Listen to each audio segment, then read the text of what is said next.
Jai Hind, Jai Bharat, and welcome to Dev Talks. This is Aadi. I am connected here today with Vice Admiral Anup Singh, literally my teacher as far as maritime affairs is concerned. He's taught us so much about the Chinese Navy and, of course, the region and the Indian maritime interests. I'm honored to have him once again. Sir, good morning and welcome to the show. Good morning, Adi. Always a pleasure. I'm wanting to talk to you about these degree channels, the 10-degree channel, 8-degree channel, 9-degree channel, 6-degree channel. There's just so much. There is a talk about Indian development of the Sabang port. There's a talk about that maritime corridor and the connection between the two countries. Excuse me. There is talk about strengthening up of the Andaman and Nicobar Islands as well. How do you look at this and help us understand what these degree channels mean, sir? So, an opening remark before I show the map and we can hit it up. Okay, first of all, when it comes to water bodies, that is oceans, there are two terms which are used uh, when you come to linkages either between passing through land, passing not through land, between two pieces of land, or between two land masses connecting two oceans. So, those linkages are for the sake of shipping, whether global or domestic, that pass through a narrow stretch of water between two islands. Those islands could belong to two different countries, two or more different countries, is called a channel. That means it is in the same ocean, the same water body, but it is separated. It has one island on one side and one or more island on the other side. So therefore, the 6 degree, the 8 degree, the 9 degree, the 10 degree are all called channels. Similarly, the English Channel separates England and France. That's how its name came about as English Channel. But when you talk of a similar medium for the sake of shipping and generally for international shipping, um, that connects two oceans, then it is called a strait. For example, the Malacca Strait, the Sunda Strait, the Lombok Strait, and so on and so forth. Or the Mumbai Vetar or the Mumbai. Makassar Strait and so on. So the definition is very clear that the differentiation, there should be no confusion in the mind of the layperson that when you talk of two oceans being connected with a narrow passage which is created because of um, islands on either side, whether belonging to one country or different countries, but it links two oceans, it is called a strait. We are talking of channels. Now, the 10-degree channel exists between the within the Andaman Islands, and to the north of the 10-degree channel is the Little Andaman Island, and to the south is Car Nicobar. That is the 10-degree channel. It's a very wide channel. It's about almost about 78 nautical miles or 150 kilometers wide. And the width of the channel, when you stop getting interference or stop looking at islands and stop worrying about islands on either side, is about 6 nautical miles or 10 kilometers.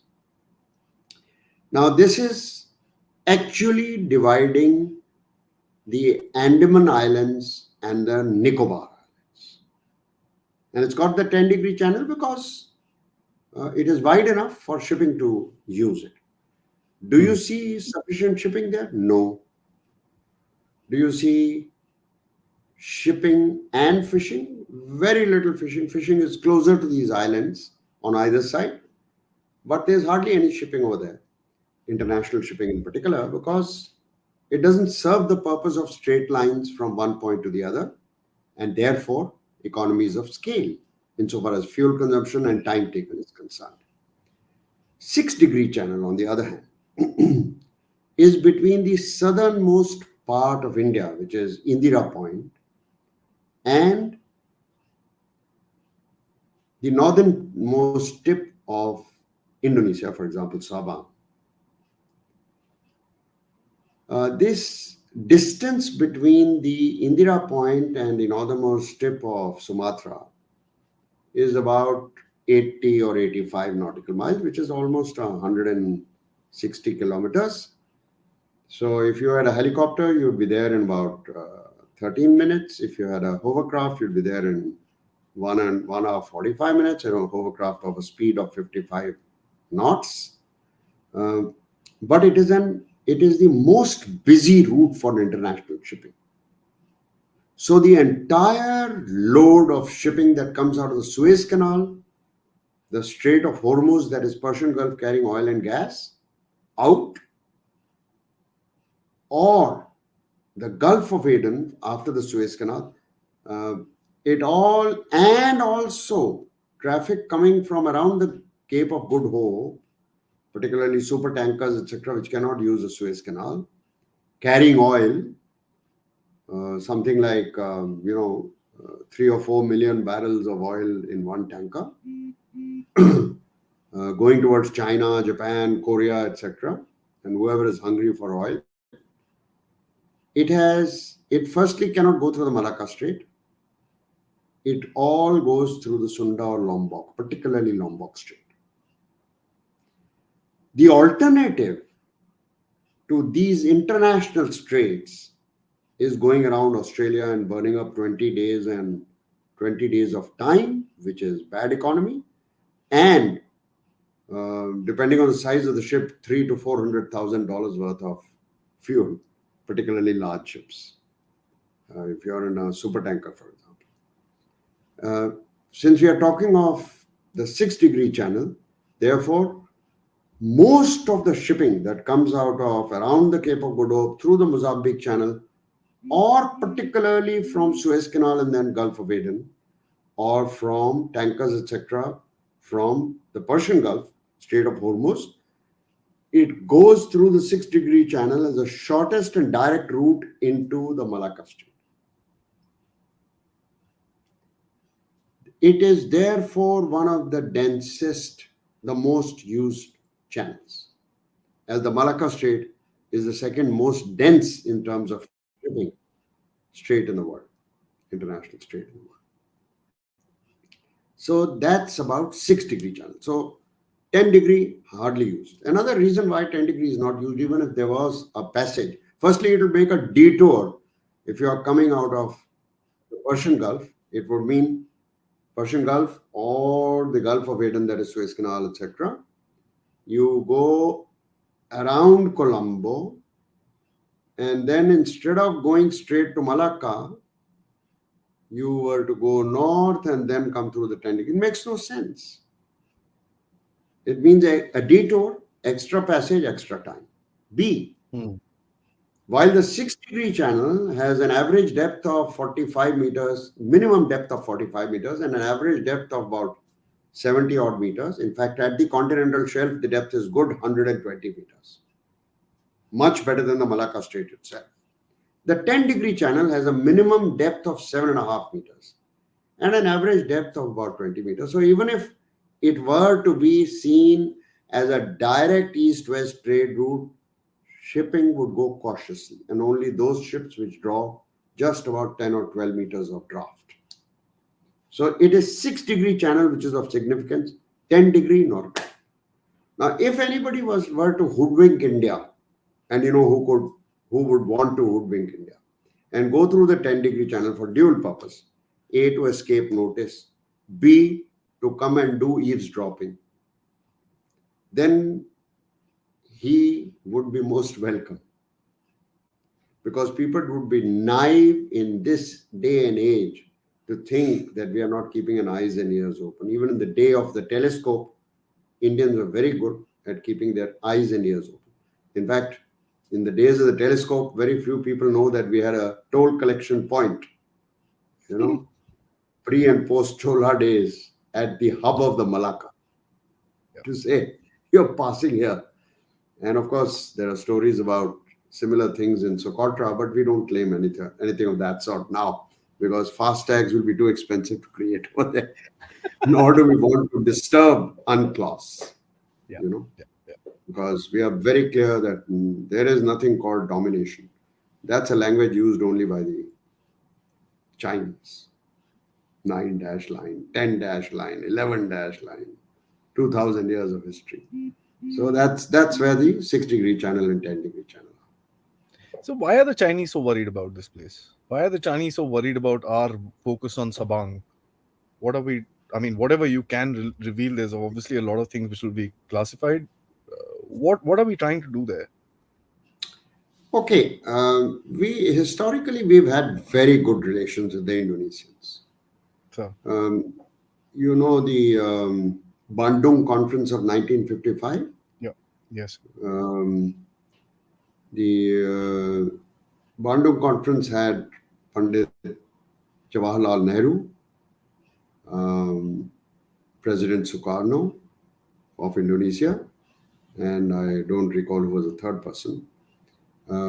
They were not only ruling the roost in this part, in most of Asia, but laying down um, rules for the betterment of our nations in Asia and for faster development, and also for ensuring that there is something called what we call today rules based order, not just in the mm, oceans, everywhere, in dealing with each other. Regrettably, after Pandit Nehru's death, when Prime Minister of India was Lal Bahadur Shastri, you remember the 65 episode when Pakistan created unnecessary disturbance and tried to take over certain parts, starting from the run of Kutch onwards and going on with Kashmir, first to divert attention and then finally going to what they wanted to, uh, what they really wanted to achieve.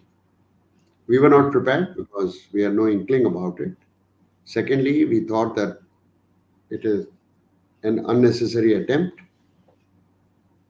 At that time, Sukarno had completely forgotten the roots that were established by Pandit Nehru in friendship between India and Indonesia, and also the history of India's support during colonial periods of the two countries, support to Indonesia, who were under who were colonized by the Dutch for 200 years, like we were by the British. And he completely also forgot that there was so much support as well as um, not only moral support, but also physical support in terms of whatever we could share with the Indonesians in the days while they were colonized and after we got our independence. He just went for the Muslim card, the Islamic card. Gee. And he started sending his small naval vessels into close to the Andaman Islands at that time in 1965. And by the way, the Indian Navy was already exercising in that part of the country, fortunately. But the moment the turmoil started off the run of Kutch, the chief of the naval staff at that time ordered the fleet to start moving towards the west coast. But some ships were still there. First, he sent those patrol craft, and then he made noises to say that don't forget that the Andaman Nicobar Islands originally belonged to Indonesia and we'll stake our claim, or words to that effect. And the next thing that came as a total surprise was Sukarno offering to send naval vessels to participate on the side of Pakistan against India. And he Wow. offered Soviet made submarines and missile boats. They wouldn't have mattered too much to us, but finally, some vessels, I think out of four that he had offered, two did reach almost a month after the war was over and ceasefire was declared and Tashkent was over. So, he had to eat crow. That was an inflection point of the downhill of India's Indonesia relations. It was taken so badly and correctly by our subsequent politicians in the 60s and 70s, that we said you had forgotten what all had India offered. And of course, Sukarno not only ate humble pie after all this was over and realized that he won't get any support hereafter from India, and he was backing backing a donkey instead of a horse in the race. Um, he also faced uh, poetic justice because we are people in our politics of the time, some very mature members of parliament who had linkages with Indonesian people, like one gentleman, Mr. Sondi, whose son was also an MP in later years in the 80s. He's written a book also on India-Indonesia relations and the reason for the decline. They made a number of forays to Indonesian parliamentarians to say, what the hell did you do? And there was an unfortunate sentiment amongst the public, even in a soccer match being played in Indonesia against India.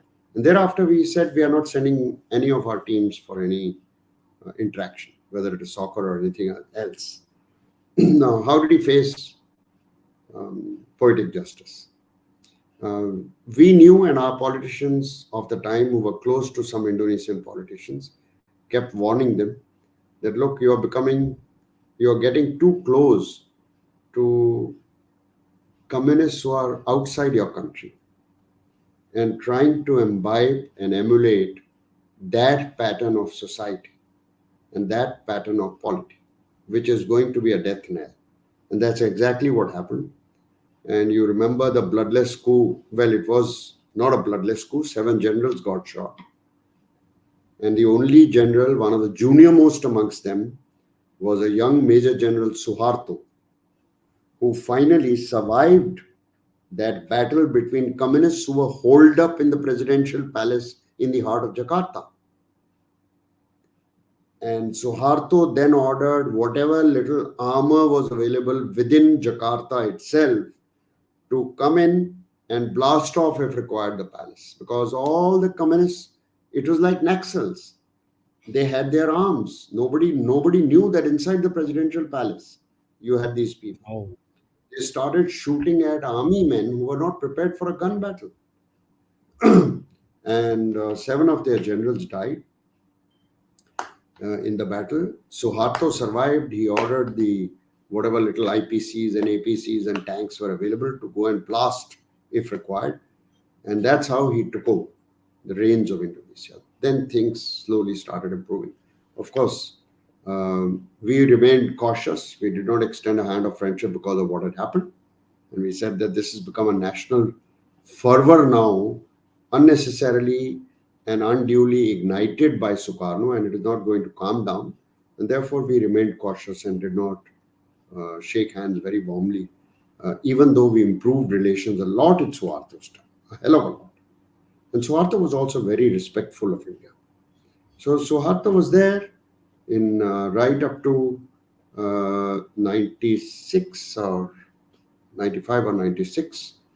And then, of course, democracy finally took root. During Suharto's time, it was not called democracy. They used to call it democracy. We people used to say it is a guided democracy. A little something like Pakistan, but as bad as Pakistan. Here there was a phrase used in the early 90s that police is where the power is. By the way, the police, army, navy, air force, all 4 come under the defense ministry in that country. And this was done by Suharto.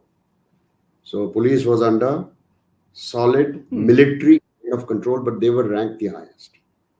And of course, they used to say something not so savory for the army, which I will not repeat here.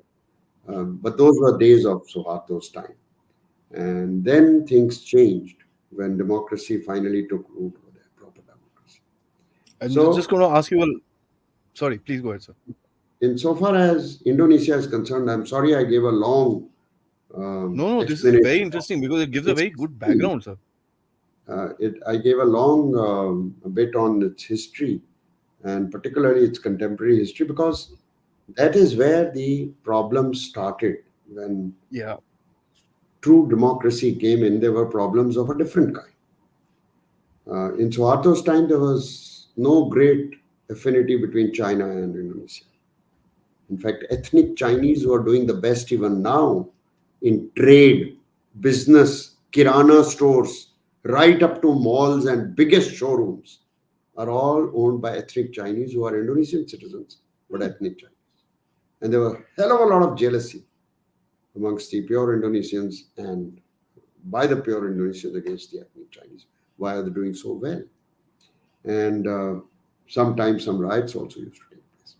Now, all of that has changed in the under the present dispensation in both its terms. Uh,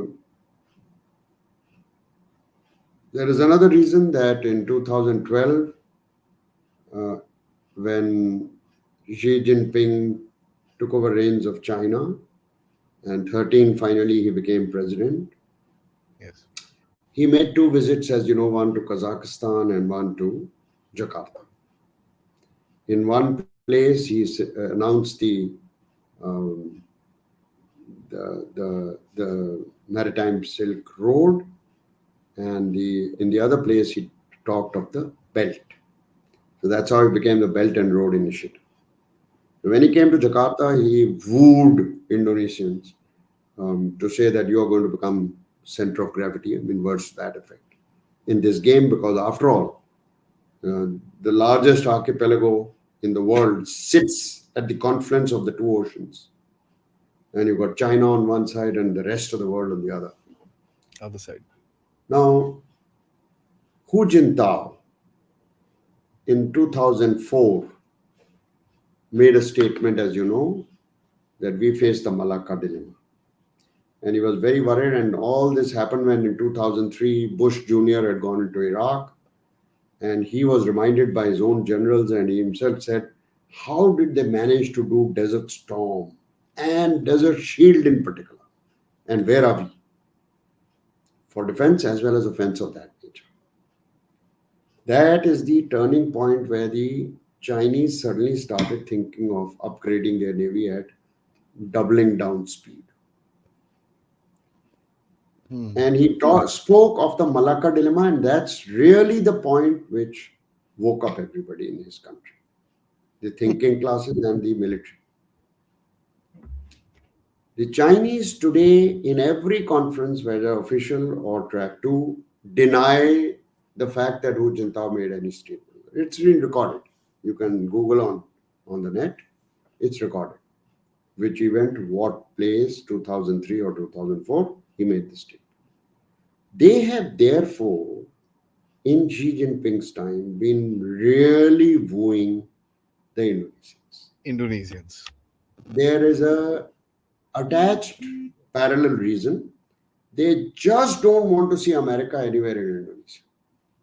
And they hate to see India trying to revive Yep. some roots. So when it came to Sabang, where it is wrong to be saying a foothold, it was cooperation more than collaboration. That Collaboration. we Hmm. in IT, you know that we are leaders in some form. Software management practices, we are leaders. In preparation of software and export of software, we are par. So we will help you in whatever way you want, whether it is surveillance, keeping check of your own shipping, and keeping track of everything that is happening around. So, insofar as it concerns and helps you in keeping your nation secure. It is wrong on my part to be calling it a foot in the door in Sabang, but it was, Literally that. a Hmm. very warm handshake. For certain reasons, uh, Sabang uh, did not happen the way both our countries had wanted it to happen. Hmm. Whether for setting up an SEZ or setting up a port, but before that, starting to train their people for certain things. not just military, even other people. And we said that, how is it there is no tourism? How is it there is no interaction? If we've got something, let us share with you. You got something, share with us, whether it is hardware, whether it is software, whether it is something else. It has started to happen, but the greatest hurdle is the elephant in the room anywhere in the world, and that's China. Because when the Indonesians were saying that we have 17,508 islands, rocks, or islets, so difficult to manage, largest archipelago, only 6% of these islands and rocks are inhabited, the largest of them, starting Yeah. with Sumatra in the north. The balance we don't have any way to keep track of. The Americans said we will set up a navigational radar chain.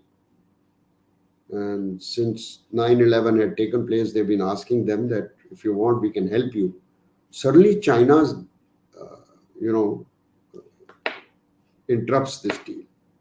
And China says that we will set them up free of cost. There'll be no strings attached and this, that, and the other. Unfortunately for us, the Japanese also came in and they said, look, it'll be ODA kind of a thing and you don't have to worry. So some navigational aids were given by Japan. Some others which were promised by America, China came in and said that we'll do it free of cost. Now that was Joko Widodo's first term. Hmm. And I think he was not worldly wise as yet. There are also rumors, and I must say I'm quoting only those people from Indonesia whom I met in various conferences, whether in India or elsewhere, who said that while he was mayor of Jakarta before he stood before he first time nominated himself as for presidential race, um, he had business interests in the line of furniture or whatever else from China, which is normal, which is normal in any country. I mean, if you have, he was not doing that business while he became, after he became mayor, he was doing it already. But then there were opposition protests to say that he cannot be dealing with China and running this country as president. So certain things he had stopped. But there was already affinity and there was already some connections. As per these people, I am not saying it from on my own. These people from Indonesia had been saying. So whatever be the reason, there was some affinity and perhaps some obligation as felt by him or his other partners in the political party. That has kept, whether it is Sabang or some other places or some other deals on the back burner. Now things are looking up, and we hope it happens soon. If we are able to help them create a port which is managed well, where there is collaboration between the two countries, then it will be absolute balle balle, not only for them, it is also for us. Because in that part of the world, we haven't got a port, except Port Blair, which is far north and it doesn't have too much capacity. Capacity. Now the government rolled out an RFI for somewhere near Campbell Bay, somewhere in Great Nicobar Island, for a port to be established. I don't know whether it will work out well because every 100 years there is a tsunami in that area. So that's insofar as Sabang is concerned.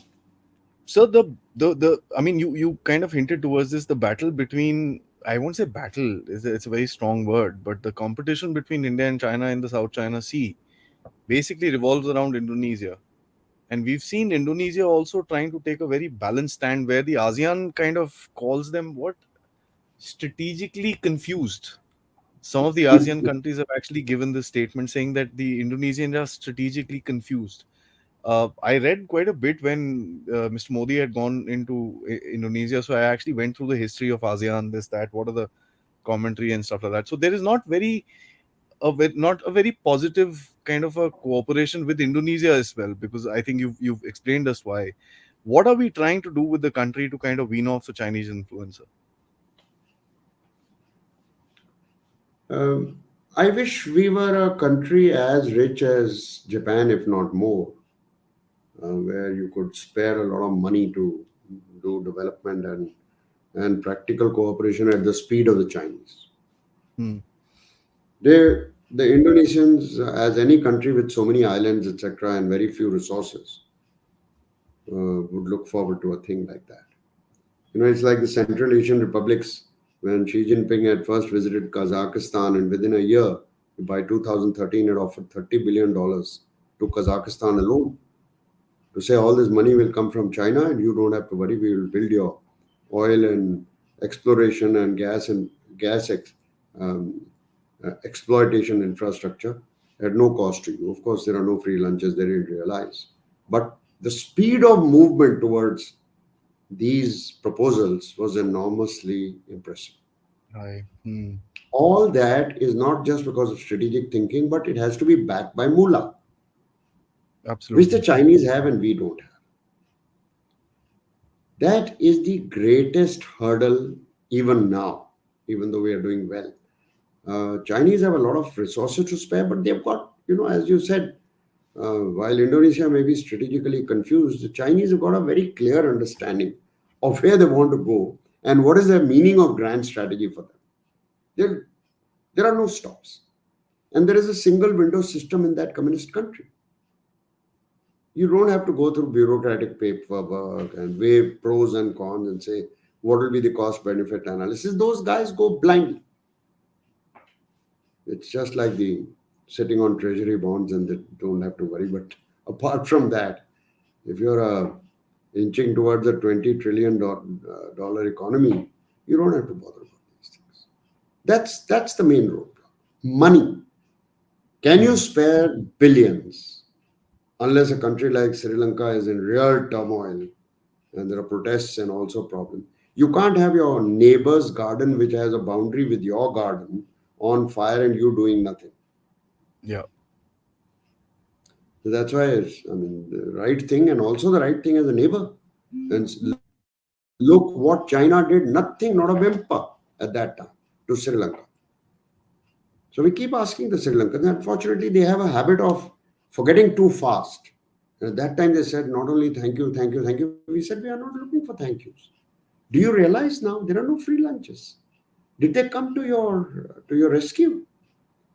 They've given you $8 billion, which they are demanding interest upon. You are not able to even do debt servicing.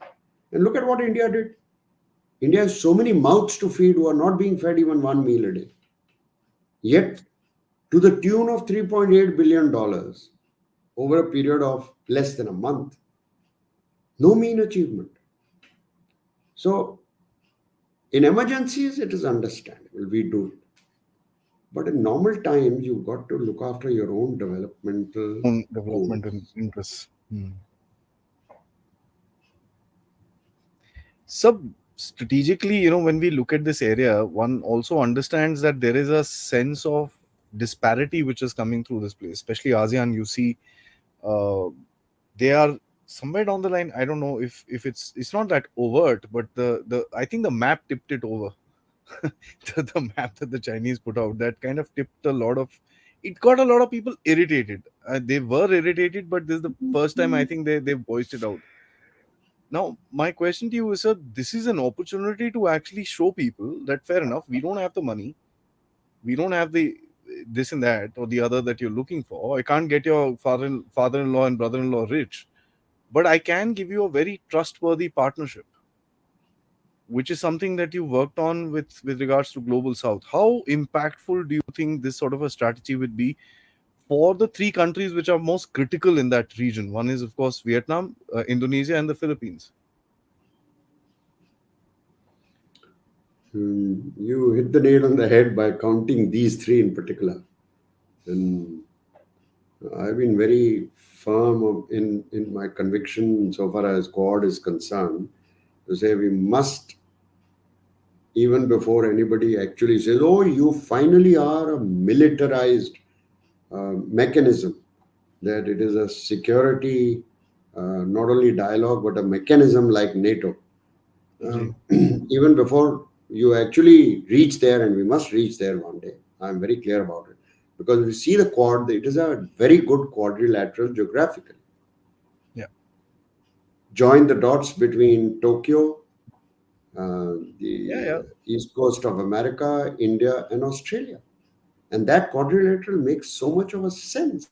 Sense. Of course, it is supposed to be a security mechanism. So I've been very firm in my conviction since about 2014 and 15. And I've been saying in track two conferences in front of the Americans. It happened in one of the think tanks where I was a senior fellow. That why don't we think of Quad Plus, including Vietnam, Indonesia, and even Sri Lanka? Today, that is in 2015, they are beholden to the Chinese because of what was coming up as phase two of Yeah. Hambantota. The Yeah. world's emptiest airport was almost ready, but no aircraft, except the N225, who landed only once. So chap is no more. And uh, most importantly, Indonesia and Vietnam. Most important. And the way things have gone on with Philippines, insofar as the second Thomas Shoal is concerned, the Sierra Madre, which was deliberately grounded by them and very intelligently in order to keep the Chinese at bay and keep them irritated in and the problems around Scarborough Shoal. And therefore, the first ever sale of a BrahMos missile to any country that was Philippines, and much more has happened after that. As you know, the Yeah. foreign secretary visited our country recently, and a great statement was made by our foreign minister in telling China where it has gone wrong and why it is not, why it should behave insofar as the rules-based order and following the UNCLOS is concerned, and the verdict of 2016. First time anybody said that from our country. That was a very good statement by him in the joint communique. So why not Philippines as well in the Quad Plus? The more the merrier. Too many cooks will not spoil the broth because the leadership, because of capability, because of economic potential and military might will remain always with the Same thing. four main participants. Nobody is Same going thing. to Yes. say, why not my patrol vessels as well? Why not my short range, whatever range aircraft or helicopters I've got? Nothing. All these Quad Plus countries will also look after the terrible crucible that is the center of the Indo Pacific region, particularly the Indian Ocean, which faces 70% of the natural disasters of the world year after year, which are because of Yeah. climate change, are increasing in frequency and terribly increasing in magnitude. Look at the typhoons and the hurricanes that are being that are being faced by countries from right from America down to China. Look at the floods. Look at the particularly on the seashores. So HADR should be the start point, and that also mimics, if I may use that word, what we'll do in real contingencies. When you do HADR, you improve and strengthen interoperability, compatibility in communication procedures, drills, and it is as good as doing anything for a contingency like a war. I'm saying it very Mm. bluntly. Why not? War in order to keep peace, to recover to a situation where there is peace in this region. And all these partners thereafter, therefore, should be included in the Congress. I mean, I looked at it in a very, very simple way. So when you look at the map, there are three countries that surround the so-called nine dash line. You Yeah. got Vietnam, you got Indonesia, and you got Philippines. So he's trying to Yes. surround them. You surround him. I mean, it's a Absolutely. matter of encircling after that. Absolutely. Absolutely. That's Absolutely how right. I look at it, and I kind of wanted to analyze. I wanted to Hmm. test if I if I'm right. So last 1 minute comment because I know you got to leave. Yes. Are we looking at joint connectivity now? We've got the trilateral highway, which is saying by 2027. Of course, Myanmar is a big question there. So you got a landway, you got a seaway. There is a feasibility study between India and Thailand about sharing electricity because you're building this thing. What are you trying to do in that area? You're trying to basically not economically dominate but economically cooperate. Can I understand right? Because you kind of gave that very distinct uh, clarity, division between domination and cooperation. So would you term all this as that? Cooperation. No question of domination. Firstly, because nobody in this world likes domination, and we Domination. we by our very nature have shunned hegemony. We don't talk of keeping trying to make countries that dependencies, beholden to you on in economic terms, and for everything, including what we call AMC Yeah. in hardware. We Yeah. don't believe in that. It has to be only cooperation. And you're a big country of 140 people, 140 billion, 1.40 billion people, Billion people. and a critical mass that is your economic reservoir, which is building very fast. Certainly for infrastructure which can pay back through trade that you will do with Southeast Asia, it will pay back very well. You certainly can spend that kind of money. Thank you so much, sir. It's always a pleasure learning experience. Trust me, this was an eye opener of a session. A lot of people in my group are asking for the factor that we need to understand what this is. Yeah, thoda sa get somebody who can tell us about it. I said there's no one better who could explain this to us. Thank you so much, sir. Always a pleasure talking to you. Till next time, Jai Hind. Thank you, Adi. Jai Hind. Thank you, sir.